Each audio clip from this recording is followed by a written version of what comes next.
Hi, everyone. I'm Bruce Karasik, co-founder of the Jewish Republican Alliance. We're so happy to have you all here with us today. Mitch and I are going to be talking about last night's debate, the presidential race, and much more in just a few minutes. We also want you to stay tuned. We have some exciting JRA announcements that we're going to unveil later today. So we want you to make sure you stay around to hear those. But first, so much to talk about today. Last night's debate was probably President Trump's best performance in both tone and substance, in my opinion. But before we even talk about the debates, the big announcement today under President Trump's leadership is that they announced that Sudan and Israel have just agreed to normalize relations between the two countries. This was all brokered by the United States. President Trump had a news conference, not a news conference, but a phone conference today where he had all the parties online. It was an amazing announcement. And I just don't think he gets enough credit for all the things he was done. Bibi was on there. He said the only people that are unhappy about this agreement is Iran and Hamas. It's really amazing. This follows the deals that he just did with UAE, including Dubai. It had the Bahrain deal and now Sudan. And President Trump announced there are at least 5 more countries, possibly Saudi Arabia, that are going to be doing a peace deal with Israel, which is the exact opposite of which Joe Biden is trying to do. He's still trying to want to prop up the Palestinians, even though they refuse to negotiate with Israel. I don't think it's going to work out very well for him.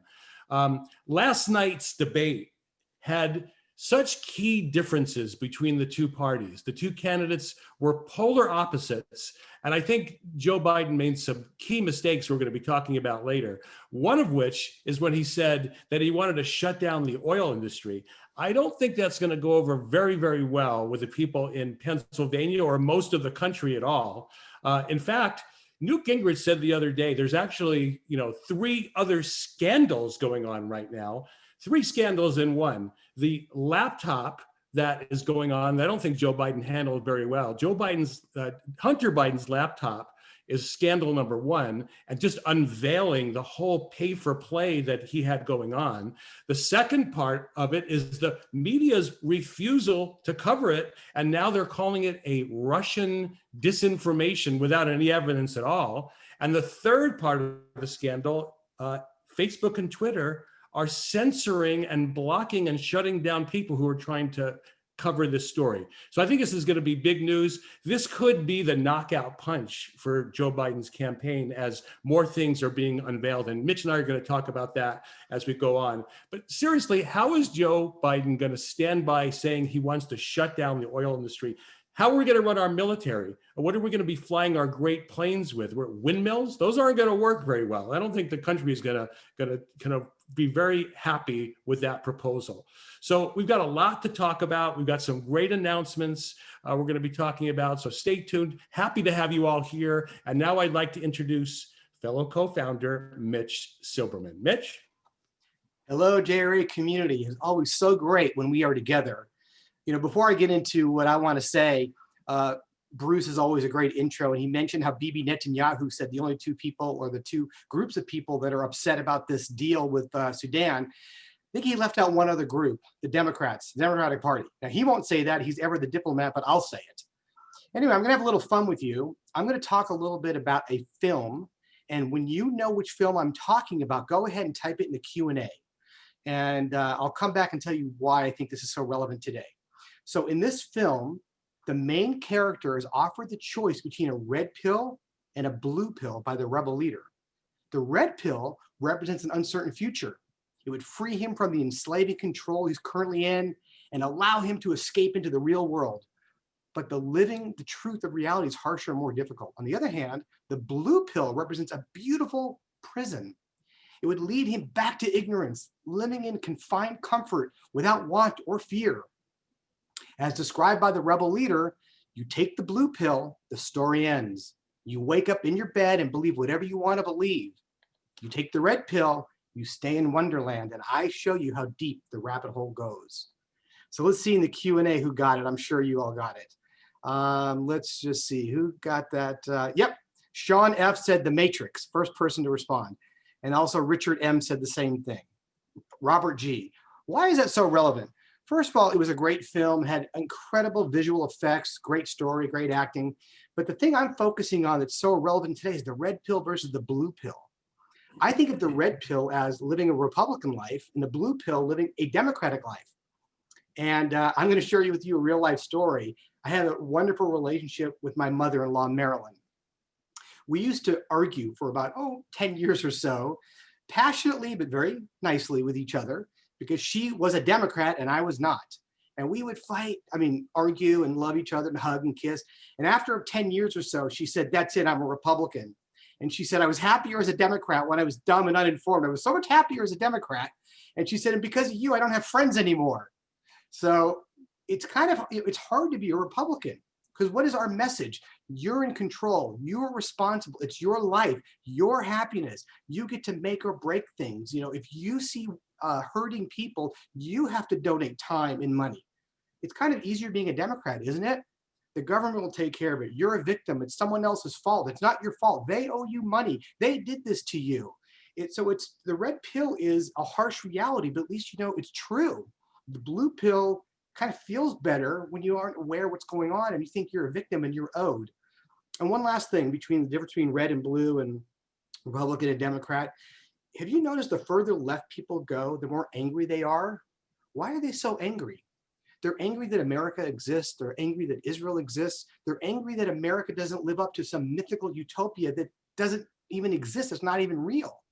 When we get angry, the Republican side, when we get angry, it's because we see those on the left tearing down this beautiful country.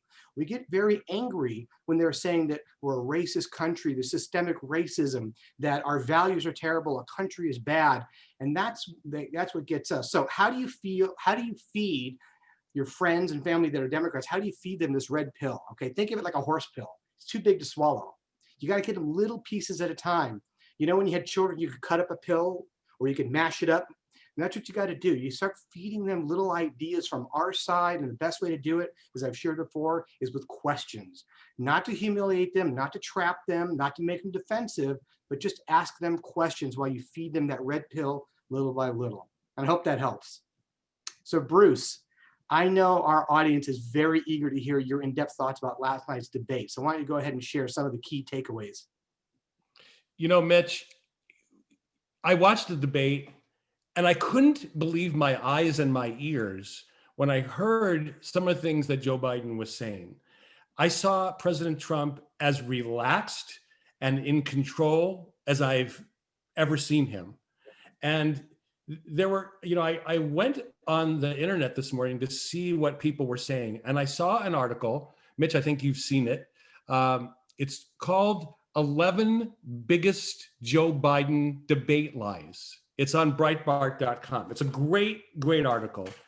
And maybe Mitch and I can go through these. But Mitch, the first one, the great debate lie, was no one lost their health insurance under Obamacare. Now, I cannot believe he was able to look into the camera and say that when over 6 million people lost their health insurance. Health insurance companies flew out of California like rats off a sinking ship. There's no competition at all. They made it illegal for health insurance to offer plans that don't meet the Obama standard. And so it totally destroyed health insurance. I know I watched our health insurance premiums go up every month. And we were getting letters saying, well, the reason your health insurance premiums are going up is because of the Affordable Care Act, which was kind of funny. Bruce, that's right up there with, if you like your doctor, you can keep the doctor. My goodness. But the thing, there are so many lies here. I had no idea America was cozy with Hitler. Did you know that? But the thing that really troubled me is how effortlessly he lies. He believes it himself. He throws it out there. He knows he'll never get called on it. You're right. The Whopper was that no one lost their insurance under Obamacare. These lies he said so effortlessly. I don't think he'll be fact checked by it. And if it is, it's going to be buried on the back page. And also, how about this? President Trump, true to his word, he says he never opposed fracking. Yeah, that was amazing. President Trump said that'll be on my website tomorrow, and it was. Yeah, you know what? And do you see the video that President Trump posted, like it was like about 5 minutes after the debate. My son comes to me and said, "Dad, watch this." And like the video, I have some of the quotes from the video. Here's Joe Biden on tape saying, "I guarantee you we're going to end fossil fuel. No more new fracking. I gradually move away from fracking." They want to do the same thing I want to do. They want to phase out fossil fuels, and we're going to phase out fossil fuels. Kamala Harris comes on and says, "I think it's critically important on day one that we end any fossil fuel leases. There's no question I'm in favor of banning fracking." They're all on tape saying it. So I don't know how we can look into the eyes of the American people and lie right to their face. He does it ever so effortlessly. And he knows he'll get away with it. That's the sad part. But I love how President Trump jumped in and said, "Hey, Texas, Pennsylvania, I hope you're listening." Because these are people whose livelihoods. I mean, President Trump was so good last night. I can't, this whole list of all the lies he told, Bruce, I don't even know where to begin. How about this one? How about this Whopper? Illegal aliens show up for asylum hearings after catch and release. I saw those statistics. It was something like 10% showed up.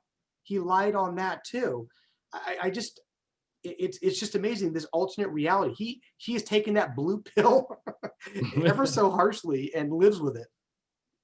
That's the whole point, is that they were coming into the country. A lot of them were in fact war criminals. I mean, have you ever heard of a gang called MS-13? I mean, there were some pretty bad people. In no way was he saying that all Mexicans are bad, but it's funny how Joe Biden wants to use every possible opportunity to accuse another Republican of being a racist. Like every 4 years, they go to their library, they dust off their old books and say, "Okay, racist point number one. How do we bring that up?" You remember George Bush was a racist? And now, what's interesting that Joe Biden said last night was that Rudy Giuliani is now some kind of Russian agent. Rudy Giuliani, the guy who cleaned up New York, the guy who led New York like a warrior out of 9/11, is now suddenly in Joe Biden's eyes, he is a Russian agent. Yeah, I don't even know where to begin with that one. One of the other things, being a business owner, one of the topics that I was amazed at, another one of his lives, raising minimum wage does not hurt businesses. I've explained this to some of my children, that if you're 16 and you have no skills and no prior job, are you really worth $15 an hour? And to their credit, they said, "Not really." And I said, "So if I'm forced to pay you $15 an hour, should I? If I can't afford it, I just won't." And they said, "Yeah, I guess that makes sense." So how does raising cost in a business, and labor is a huge cost, not hurt a business? Joe, I would love to know. Well, I have a real life example, Mitch, that you and I know firsthand. Before the pandemic, we were doing monthly lunches at country clubs, and we enjoyed that very much and look forward to doing that again. And suddenly the country club came to us and they said, "We're going to have to raise your prices because California has imposed a rule that is forcing us to pay labor a certain amount, which is raising our labor costs, our food costs, everything. So we're going to have to raise our prices." So then we had an opportunity. We said, "What do? We have to charge people for meals and for the hotel."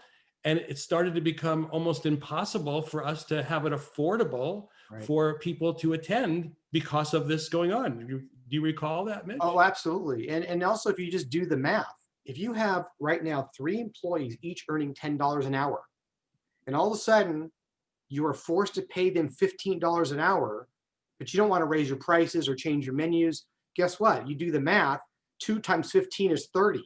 One of those 3 people is going to lose their jobs.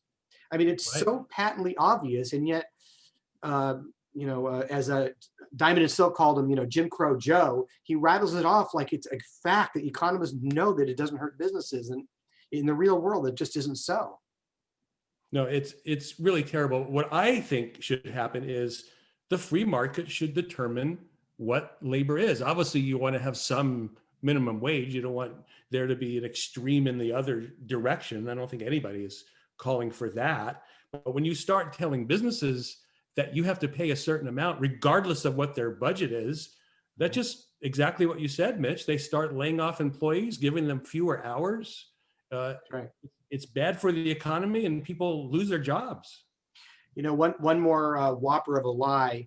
I remember that when President Trump in late January cut off travel with China, he even mentioned the coronavirus not once, not twice, but 3 times in his State of the Union speech, which I believe was February 4th or 5th.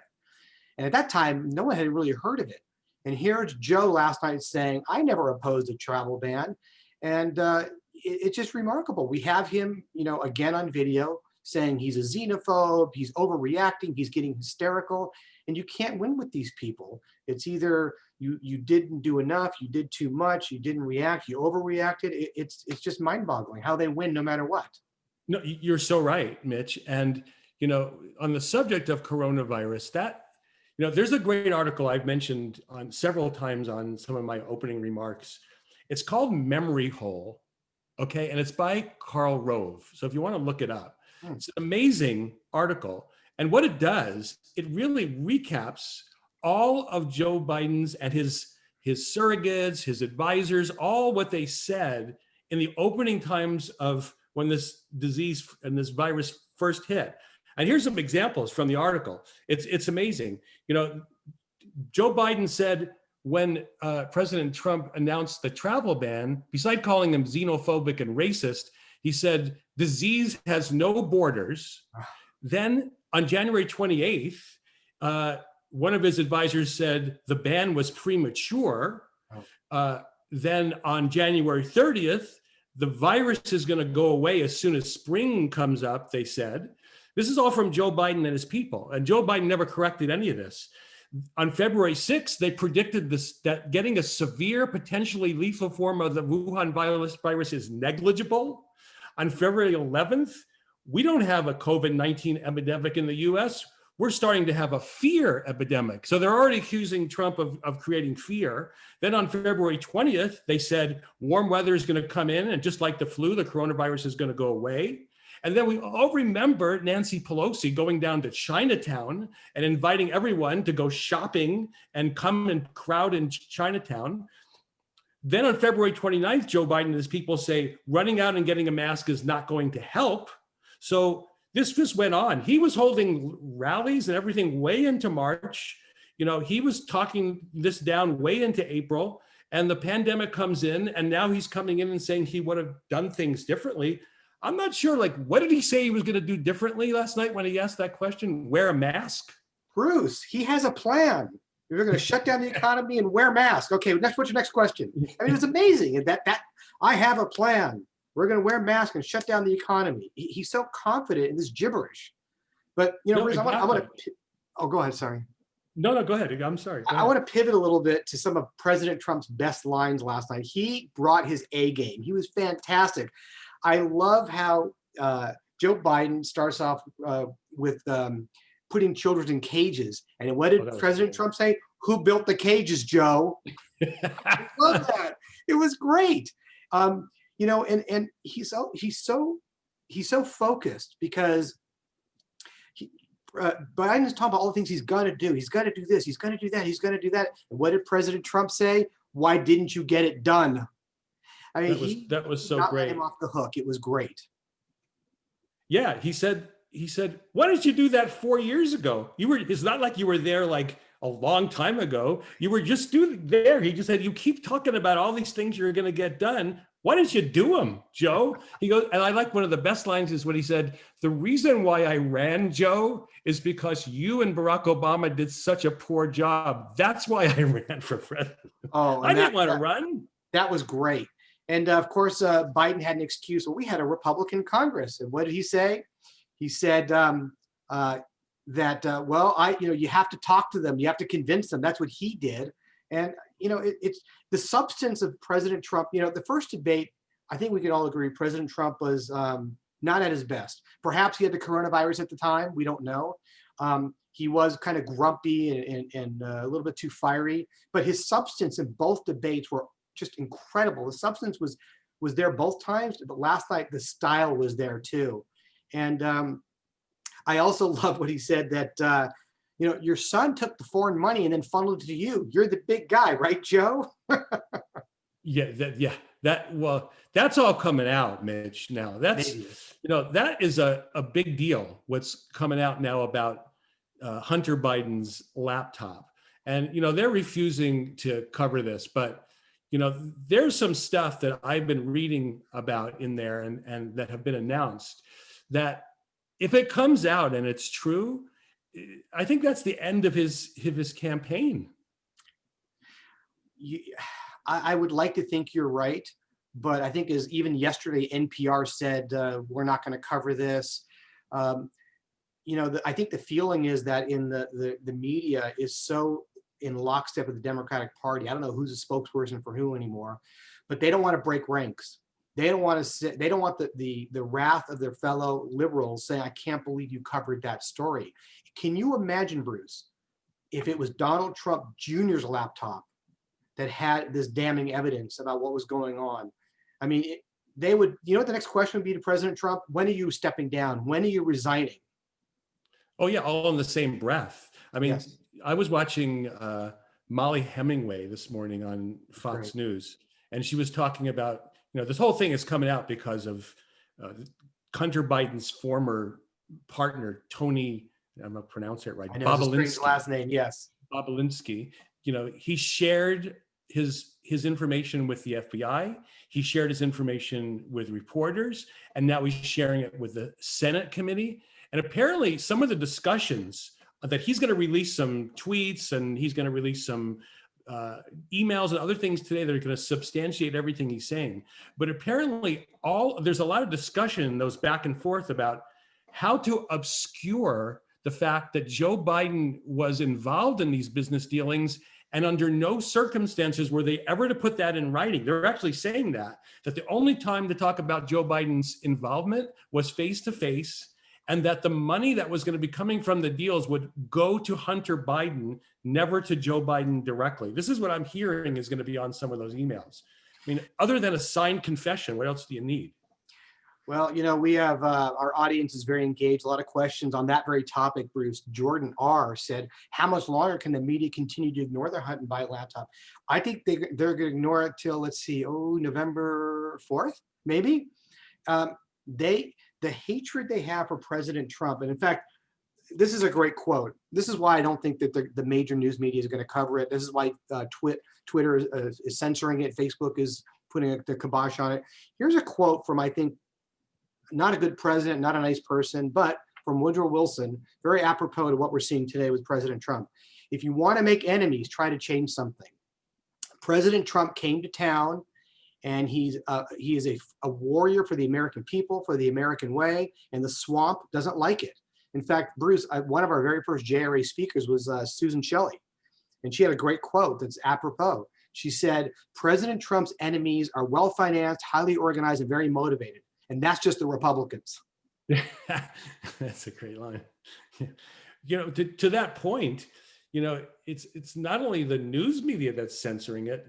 Before that, we were able to go on social media and we'd be able to tweet something out or post it on Facebook or Instagram.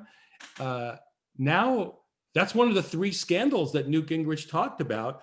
Now you have the social media big tech giants that are stopping newspapers like the New York Post. They're stopping the New York Post from posting articles, but they're allowing O.J. Simpson to have a Twitter account. That's right. Yeah, it's a very troubling Mitch? time. Oh, are you there, Bruce? Well, I think Mitch is frozen here. Mitch? I'm here. Oh, you froze for a second. I thought you froze. Oh, I put on a jacket and I thawed out. That's what I think maybe big tech is shutting us down. They tried to censor us. I mean, you once said, Bruce, the 2 most hated groups in America are Jews and Republicans. And what's our name? Okay. I do want to bring up one more line that President Trump said last night. And it was very subtle and maybe have a great subconscious impact. But here's his quote. And he said it to the moderator, who was light years better than Chris Wallace. He said, by the way, so far I respect very much the way you're handling this, I have to say. And I think that was a very kind gesture he made, the thoughtfulness, and it kind of flew under the radar. But I was really touched and glad that he said that. What did you think, Bruce? You know, I was so pleased, with everything yesterday. I can't imagine, being more pleased with the results of the debate last night. I want to just, before we get into more questions, I want to talk about a couple of things that our members need to know. First, we have a very exciting announcement. We had Newt Gingrich on our show just a few weeks ago. And because of our relationship with Newt Gingrich, we were able to obtain a supply of his books. And so we have a special gift for all of our members. His new book is called Trump and the American Future. It's solving the great problems of our time. And as a special gift to all of our members and donors, you're going to receive a copy of this book free of charge from the Jewish Republican Alliance as our gift.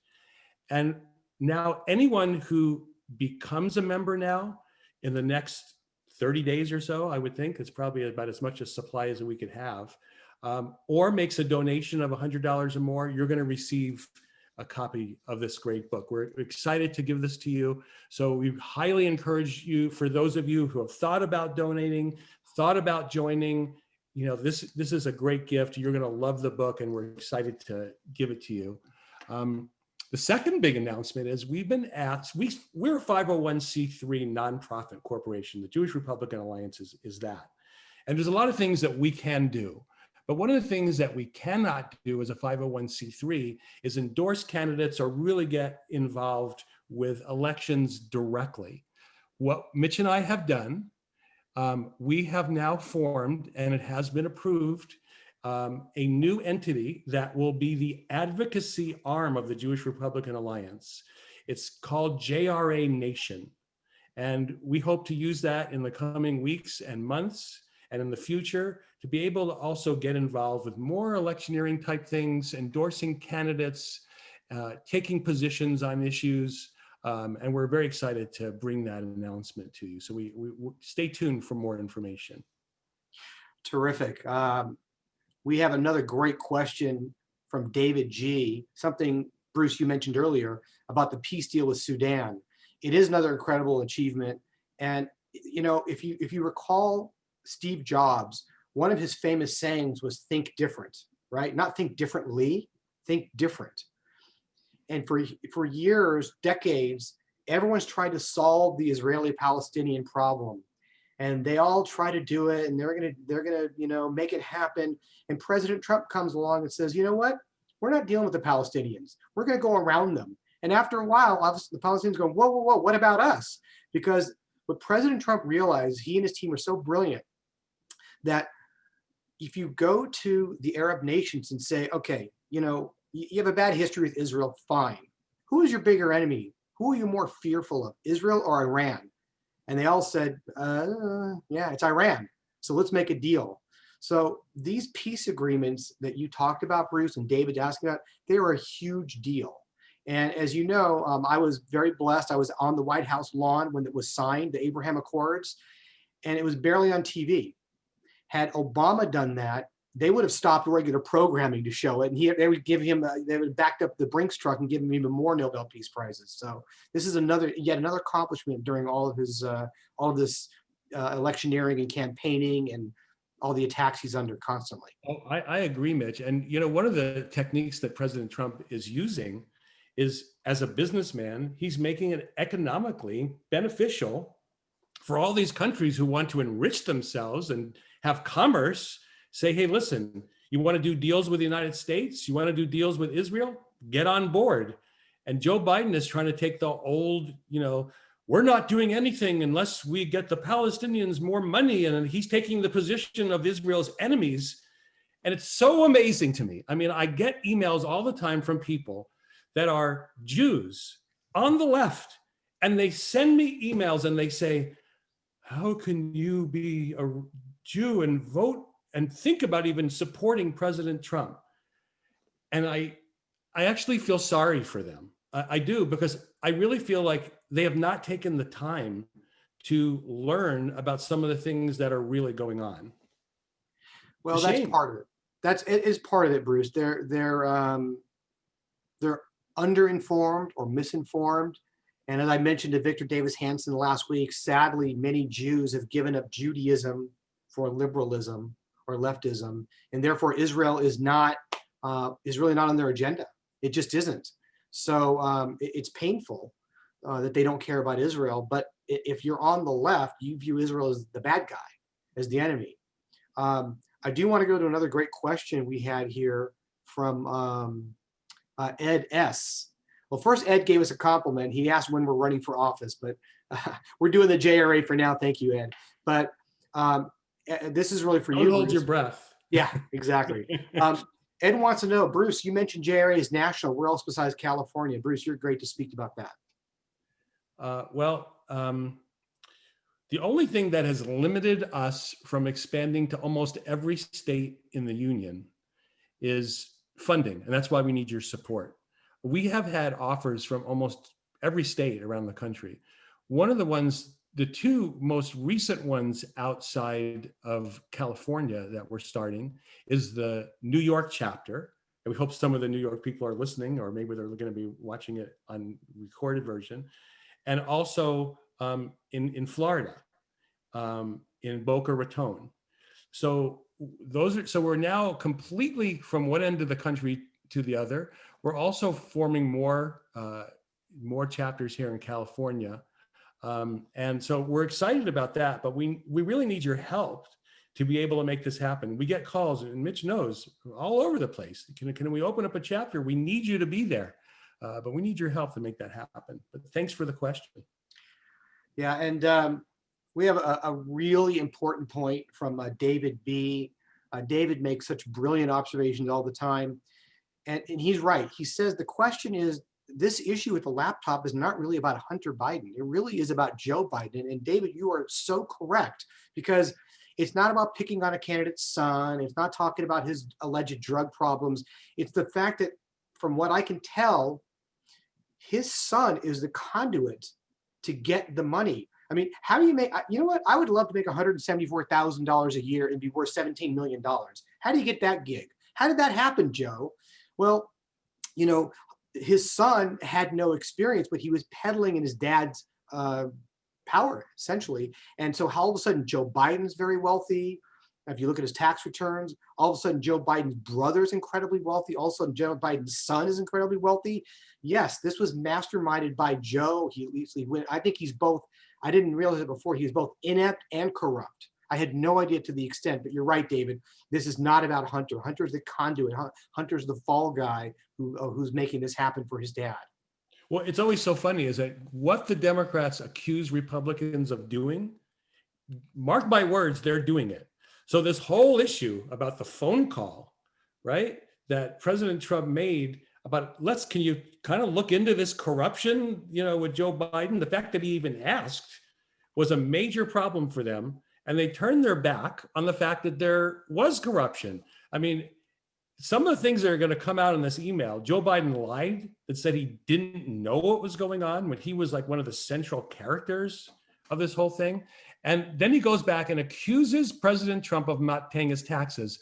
And President Trump handled this so well last night when he said, I prepaid millions of dollars of taxes. So anybody that knows about how businesses run taxes, you don't just pay at the last minute. They file estimated tax returns and quarterly payments. He paid millions of dollars in, and somebody leaked his tax return or claims they have the real one that says that he didn't pay very much, when in fact he paid millions.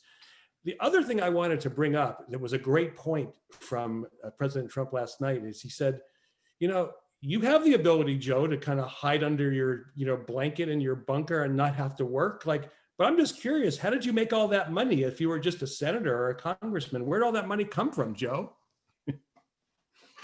Yeah, that's actually another great thing that President Trump mentioned last night. He said, we can't lock ourselves up in a basement like Joe does. He also said we can't close up our nation, or you're not going to have a nation. He's so right. it saddens me how many people we love in our lives that are in favor of the lockdown. They're living in fear. You don't have to be reckless. You should protect the vulnerable. If you or someone you live with, of course, are compromised immune systems, then do what you have to. But locking down the economy, President Trump talked about that, the suicides, the overdoses, the child abuse, the domestic abuse, the toll is taken on people's lives. It's horrible. The bankruptcies, and for people to go along with it, it's heartbreaking. Oh, exactly. But think of all the things that President Trump has done to work on defeating this coronavirus. First of all, he mobilized private industry more than any other president since FDR and World War II to fight coronavirus. They all came on board. All these masks, these ventilators, these PPE equipment. As he says, the cupboards were bare. None of the states had anything. So they didn't just, appear by accident. He mobilized private industry. Some of them even changed what they were doing to produce some of this stuff. Secondly, he did an amazing job of informing the American people what was going on. He had daily briefings with scientists, with industry leaders. He started something called Operation Warp Speed to try to get a vaccine. Oh. I think Bruce safely. Joe Biden's only plan was to wear a mask. So I'm not sure what he would have done any differently or better. He didn't say anything last night. Bruce, he has a plan. Actually, Mike Pence was so brilliant in the debate a couple of weeks ago when he said, he said it ever so respectfully to Kamala, forgive me, I don't know how she wants it pronounced today, but nonetheless, he said, listening to Joe Biden's plan sounds a lot like ours. And Joe knows a little bit about plagiarism, doesn't he, Kamala? I mean, it was really. Yeah. Well, that was great when he talked about character last night. Yeah, he did.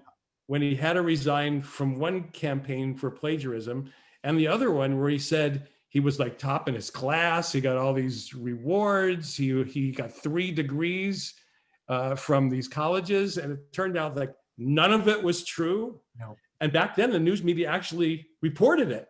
So he had to step down. They did. And we've all seen those videos.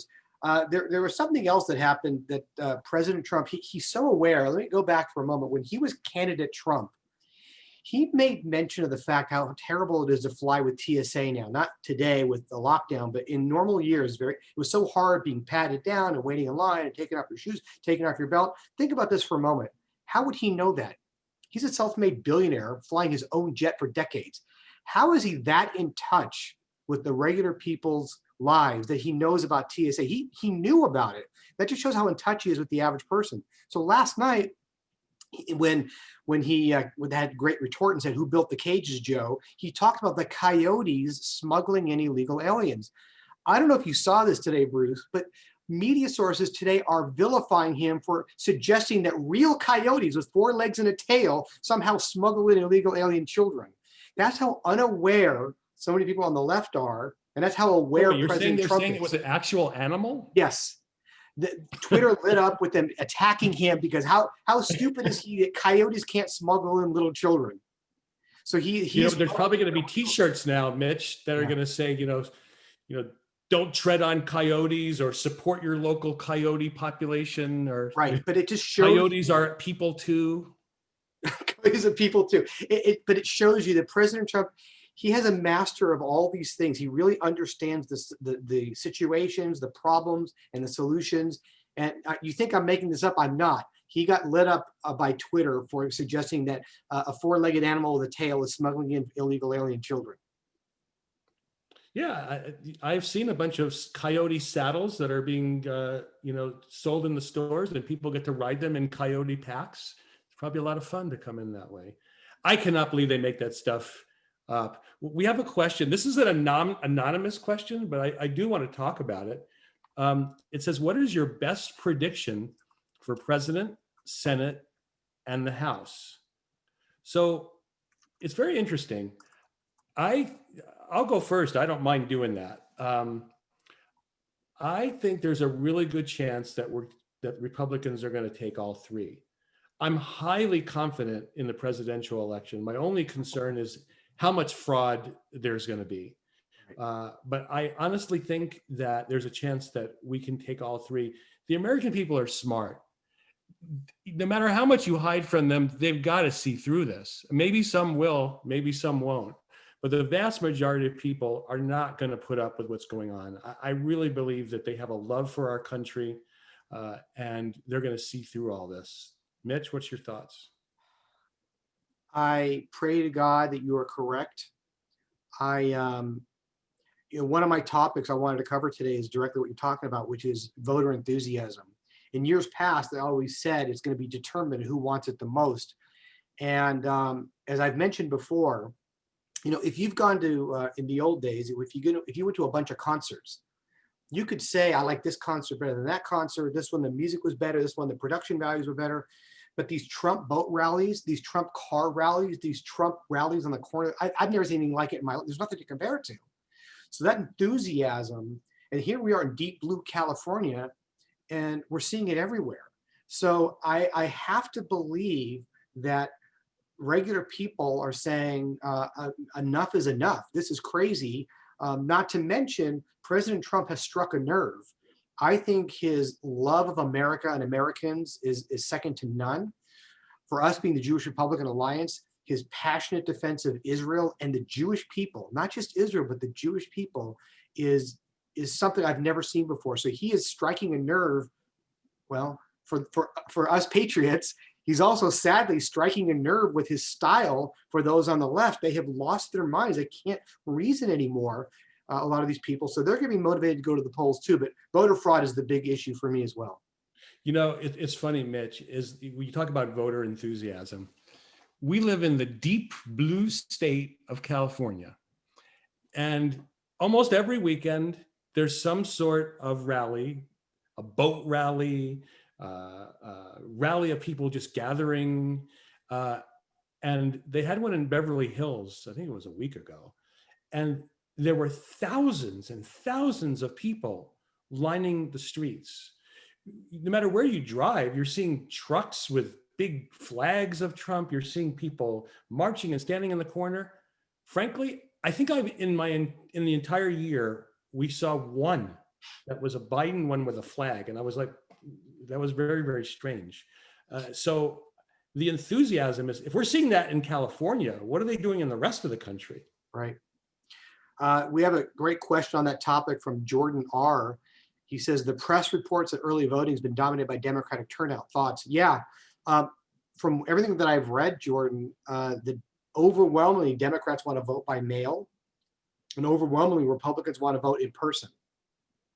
And there's a funny meme, and forgive me, I don't want to insult anybody, but you have to have humor. I saw this meme that says, if you're wearing a mask while driving your car alone, you don't need a Biden bumper sticker. We already know. So a lot of the Democrats, people tend to be more fearful on the left. Now, I'm not talking about people who have pre-existing conditions, but so there's more enthusiasm to vote by mail from the Democratic Party because they're literally afraid of going to a polling place.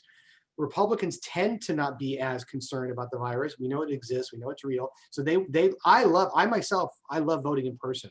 I love voting in person. I love the civic duty, the patriotic feeling. So the challenge is that the early voting can be favoring the Democrats because of all the mail-ins. But I think the day of the election, I believe you'll see a flood of Republican votes coming in.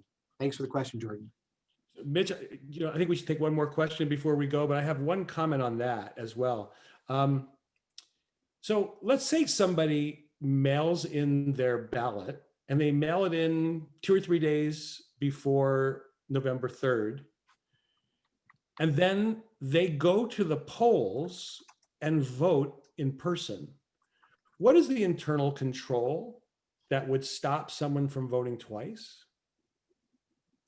I don't think there is. I mean, I know when I go to vote, they know who I am just because I go all the time and I know them. They're politically active. Right. But I could walk in and say, I'm Barack Obama. and they have to believe me,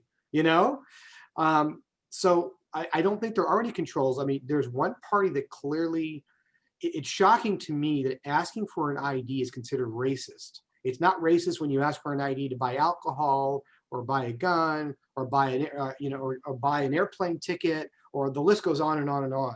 So unfortunately, Bruce, I don't think there are internal controls because the Democratic Party doesn't want those controls.